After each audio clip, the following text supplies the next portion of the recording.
సంతానలేమితో బాధపడుతున్నారా? 899 రూపాయలకే fertility assessment package. వివరాలకి సంప్రదించండి. నమస్కారం ఉమా గారు. నమస్తే అమ్మా.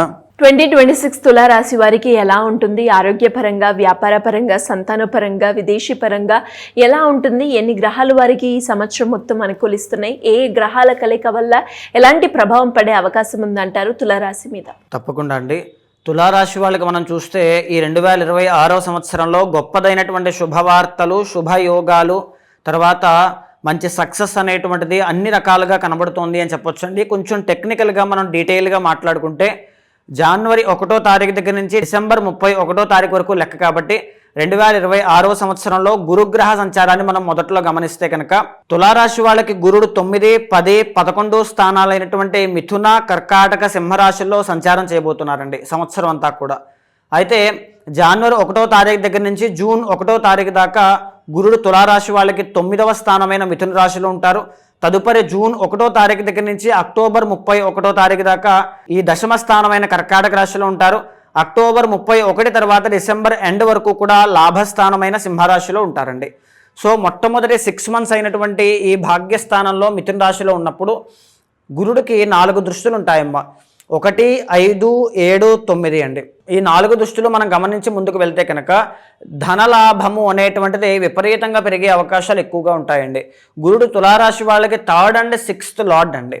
3rd and 6th లార్డ్ కాబట్టి శత్రువుల మీద ఆధిక్యత ప్రదర్శించడం కానీ, కష్టములన్నింటినీ కూడా ఈజీగా దాటడం కానీ, అనారోగ్య సమస్యల నుంచి బయటికి రావడం కానీ, వ్యాపారంలో అభివృద్ధి అండి. ఎందుకు అంటే 7వ స్థానం అయినటువంటి దాని మీద దృష్టి పడుతుంది కాబట్టి వ్యాపార అభివృద్ధి అనేటువంటిది చాలా బాగుంటుంది.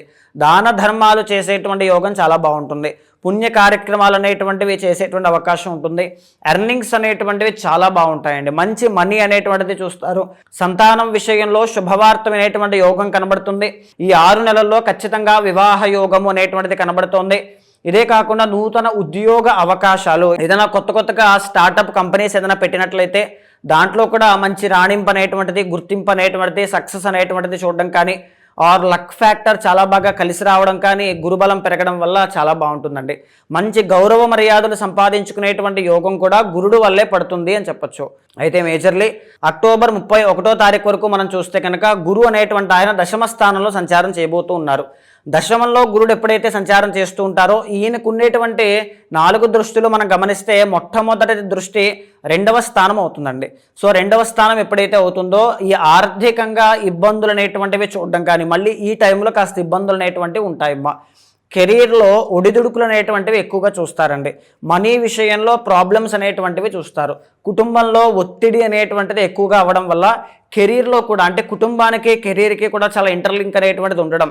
సో ఈ కెరీర్లో ఎప్పుడైతే డౌన్ఫాల్ చూస్తారో కుటుంబ సమస్యలు అనేటువంటి విపరీతంగా స్టార్ట్ అవ్వడం, చిన్న చిన్న అప్పులు, అవమానాలు, సో మాట పట్టింపులు, ఇవన్నీ కూడా ఖచ్చితంగా కనబడే అవకాశాలు ఎక్కువగా ఉంటాయండి.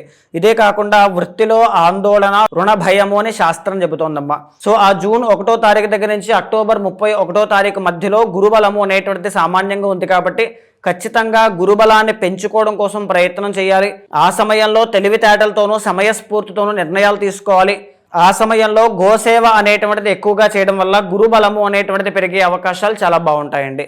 నవంబర్ 1వ తారీఖు దగ్గర నుంచి డిసెంబర్ ఎండ్ వరకు మనం చూస్తే కనుక గురువు అనేటువంటి ఆయన లాభస్థానమైనటువంటి సింహరాశిలో సంచారం చేయడం వల్ల విపరీతంగా ధనలాభాలు ఆ టైంలో చూసే అవకాశాలు చాలా బాగుంటాయమ్మా. మళ్ళీ వస్తులాభాలు కానీ, వస్త్రలాభాలు కానీ, ఆభరణ యోగాలు కానీ, శుభకార్యాలు ఇంట్లో జరగడం కానీ, వివాహ సంతాన సౌఖ్యము అని శాస్త్రం చెబుతోంది. ప్రేమ వ్యవహారాల్లో విజయాన్ని చూడడం కానీ, మంచి ఆరోగ్యాన్ని సంపాదించుకోవడం కానీ, ఇవన్నీ కూడా ఈ అక్టోబర్ 31 తర్వాత నుంచి డిసెంబర్ ఎండ్ మధ్యలో గురుబలము అనేటువంటిది పెరగడం వల్ల చాలా బాగుంటుందండి. సో ఓవరాల్గా ఈ గురువు అనేటువంటి ఆయన సంవత్సర కాలంలో మనం అనలైజ్ చేస్తే సంవత్సరానికి, అంటే 8 నెలలు వీళ్ళకి ఈ సంవత్సరంలో అద్భుతంగా యోగిస్తున్నారండి. అంటే తులారాశి వాళ్ళు మీరు ఏ ప్రయత్నం చేసినా 2026 అనేటువంటిది ఒక గోల్డెన్ ఛాన్స్ అని చెప్పొచ్చు అండి. ఖచ్చితంగా అన్ని విషయాల్లోనూ కూడా చాలా బాగుంటుంది. వృత్తిలోనూ, ఆర్థికంగా, ఆరోగ్యపరంగా, సంతాన విషయంలో, శుభకార్యాల విషయంలో ఒక ఎదుగుదల, ఒక టర్నింగ్ పాయింట్ అనేటువంటిది 2026 మీకు అందజేయబోతోంది అని చెప్పొచ్చు. ఇక శనిని మనం గమనిస్తే శని సంవత్సర కాలం అంతా కూడా 6వ స్థానమైనటువంటి మీనరాశిలోనే సంచారం చేస్తూ ఉంటారు. దీని మూలకంగా మంచి ఆరోగ్యము అనేటువంటిది ఉంటుంది. కాకపోతే దీర్ఘకాలిక ఆరోగ్య సమస్యలు ఉన్నటువంటి వాళ్ళైతే కొంచెం జాగ్రత్తగానే ఉండాలి. కొద్దిగా శత్రు భయము అనేటువంటిది కనబడుతూ ఉంటుందండి. కాకపోతే విదేశీ యోగానికి సంబంధించినవన్నీ కూడా చాలా బాగా అనుకూలిస్తాయి అని చెప్పొచ్చమ్మా. అయితే మేజర్లీ రాహు కేతులు అనేటువంటి 2 గ్రహాలని మనం గమనిస్తే ఈ రాహు కేతులు 2 కూడా అంతగా అనుకూలంగా లేరండి. సో ఎందుకంటే రాహు అనేటువంటి ఆయన పంచమ స్థానంలో ఉన్నారు కాబట్టి ప్రేమ వ్యవహారాల్లో జాగ్రత్తగా ఉండాలి, నడవడిక విషయంలో జాగ్రత్తగా ఉండాలి, సంతానం విషయంలో సంతానం కలిగిన తర్వాత వాళ్ళ యొక్క బాగోగుల విషయంలో రాహు అనేటువంటి ఆయన కాస్త ఇబ్బంది, డైవర్షన్స్, డిస్ట్రాక్షన్స్ అనేటువంటివి కలగజేస్తూ ఉంటారు. కాబట్టి ఆ విషయంలో జాగ్రత్తగా ఉంటూ ఆ ప్రాబ్లం ఎవరికైనా కనబడుతూ ఉంటే రాహుకి అధిపతి దుర్గాదేవి కాబట్టి దుర్గాదేవికి కుంకుమార్చన చేయడం అనేటువంటిది తప్పకుండా చేయండి, చాలా బాగుంటుంది. ఇకపోతే నవంబర్ 25వ తారీఖు తర్వాత నుంచి కేతు చాలా బాగా అనుకూలిస్తారండి వీళ్ళకి. సో 2026వ సంవత్సరంలో ఆఖరి నెల ఏదైతే ఉంటుందో అది వీళ్ళకి చాలా బాగా కలిసి వస్తుంది. సో దానివల్ల ఏంటంటే వృత్తిలో గ్రోత్ అనేటువంటిది, స్టేబిలిటీ అనేటువంటిది కనబడుతుందండి. అంటే ఏ వృత్తిలో నేను ఇంకా కంప్లీట్గా దీంట్లోనే ఉండిపోవాలి, పర్మనెంట్ సెటిల్మెంట్ అనేటువంటిది ఎప్పుడు కలుగుతుంది అంటే దశమంలో కేతు వచ్చిన తర్వాత కలుగుతుంది. సో ఈ 2026 ఆఖరి నెలలో వీళ్ళకి వృత్తిలో చాలా గ్రోత్ అనేటువంటిది చాలా బాగుంటుందమ్మా. సో తర్వాత రవి అనేటువంటి ప్లానెట్ని మనం గమనిస్తే కనుక ఈ రవి అనుకూలించడం వల్ల 2026లో తులారాశి వాళ్ళకి ఏ నెలలు బాగా రాజయోగాన్ని కలగజేస్తుంటాయి, అదృష్ట నెలలుగా ఉంటాయి అనేటువంటిది మనం చూస్తే కనుక మొట్టమొదటిగా మార్చి 17వ తారీఖు దగ్గర నుంచి ఏప్రిల్ 17వ తారీఖు దాకా 6వ స్థానంలో రవి సంచారం చేయడం వల్ల అనారోగ్య సమస్యల నుంచి బయటికి రావడం ఒకటి, శత్రువుల మీద ఆధిక్యత ప్రదర్శించడం ఒకటి జరిగే అవకాశాలు చాలా బాగున్నాయండి.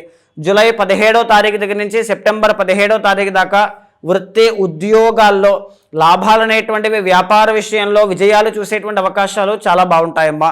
మళ్ళా తిరిగి డిసెంబర్ మాసం అంతా కూడా 3వ స్థానంలో రవి నడుస్తుంటారు కాబట్టి సెల్ఫ్ కాన్ఫిడెన్స్ అనేటువంటిది పెంచుకోవడం కానీ, జీవితంలో నేను చేస్తాను, చేయగలను అనేటువంటి ఒక పొటెన్షియల్ వీళ్ళకి కలగజేయడం కానీ, ఒక రియలైజేషన్ పాయింట్ రావడం కానీ, పనులన్నీ కూడా సకాలంలో పూర్తవడం కానీ అన్నీ కూడా 2026 డిసెంబర్ మాసంలో చాలా బాగా కనబడుతూ ఉన్నాయండి. ఓవరాల్ గా ఎలా ఉంటుంది ఉమా గారు ఈ సంవత్సరం మొత్తం వీరికి? ఓవరాల్ గా తులారాశి వాళ్ళకి చాలా బాగుంటుంది అని చెప్పొచ్చమ్మా. గురుడు చాలా వరకు యోగిస్తున్నారు, శని బాగున్నారు, రాహు కేతుల్లో రాహు బాలేనప్పటికీ కూడా ఆఖరిలో కేతు బాగున్నారు, రవి అనుకూలించేటువంటి మాసాలు చాలా బాగున్నాయి. కాబట్టి ఖచ్చితంగా మంచి విద్య, ఆరోగ్యము, వృత్తి, సంపాదన అన్నీ కూడా పెరుగుతాయండి. వీళ్ళకి ఎక్కడా కూడా తగ్గుముఖం పట్టే అవకాశాలు అయితే లేవు, అన్నీ కూడా పెరుగుతాయి. బలమైనటువంటి ఎఫర్ట్స్ పెట్టండి, మనోధైర్యంతోనూ ఆత్మవిశ్వాసంతో ముందుకు వెళ్ళండి, చాలా తొందరగా మంచి శుభ ఫలితాలు లైఫ్లో మీరు చూస్తారు. ఉమ్మగారు మీరు చెప్పినట్టుగానే ఈ 2026 సంవత్సరంలో కొంతమంది ఉద్యోగం కోసం ట్రై చేస్తూ ఉంటారు, ఇంకొందరు కొత్తగా వ్యాపారం పెట్టాలి అనుకుంటారు, వివాహం గురించి, సంతానం గురించి, ఇలా రకరకాలుగా ఏదో ఒకటి చెయ్యాలి ఈ సంవత్సరంలో అయినా అనుకునే వాళ్ళు చాలా మంది ఉంటారు. అలాంటి వాళ్ళు ఎవరైనా కూడా వాళ్ళ జాతక రీత్యా కనుక మీ దగ్గరికి వచ్చి మీ అపాయింట్మెంట్ తీసుకోవాలి అనుకుంటే ఏ రకంగా మిమ్మల్ని అప్రోచ్ అయ్యే ఛాన్స్ ఉందంటారు? తప్పకుండా అండి. అలాంటి వాళ్ళు ఎవరైనా ఉంటే మీకు కింద కనిపించే నెంబర్కి కాల్ చేస్తే మా వాళ్ళు మీకు పూర్తి వివరాలు అందిస్తారు. ఇప్పుడు మనం మాట్లాడుకున్నదంతా కూడా గోచార అంశములండి. పర్సనల్ చార్ట్ అనేటువంటిది చాలా డిఫరెంట్గా ఉంటుంది. చాలామందికి వివాహం ఎప్పుడు చేసుకుంటే బాగుంటుంది, ఉద్యోగం ఎప్పుడు వస్తుంది, సంతానం విషయంలో తీసుకోవాల్సిన జాగ్రత్తలు ఏమిటి, ఆ లవ్ విషయంలో ఇబ్బందులు ఎలా తప్పించుకోవాలి, లేకపోతే డబ్బు నిలబడట్లేదు దీని నుంచి బయటికి రావాలంటే మేము ఏ జాగ్రత్తలు తీసుకోవాలి, ఎవ్రీథింగ్ ఒక గైడెన్స్ ఉంటే బాగుంటుంది అనుకుంటారు. అలాంటి వాళ్ళందరికీ కూడా మీ వెనకాల నేను ఉంటానండి. ఏ ప్రాబ్లం వచ్చినా, లెఫ్ట్ ఆర్ రైట్ సిచ్యువేషన్ ఎప్పుడు వచ్చినా మీ జీవితంలో మీ జాతకాన్ని చూసిన తర్వాత ఏదైనా దోషాలుంటే శాంతి పరిహారములు ఆచరింపజేసి భగవత్ అనుగ్రహం కలిగేలా చేస్తాను. థ్యాంక్ యూ మగారు, థ్యాంక్ యూ సో మచ్. నమస్తే అమ్మా.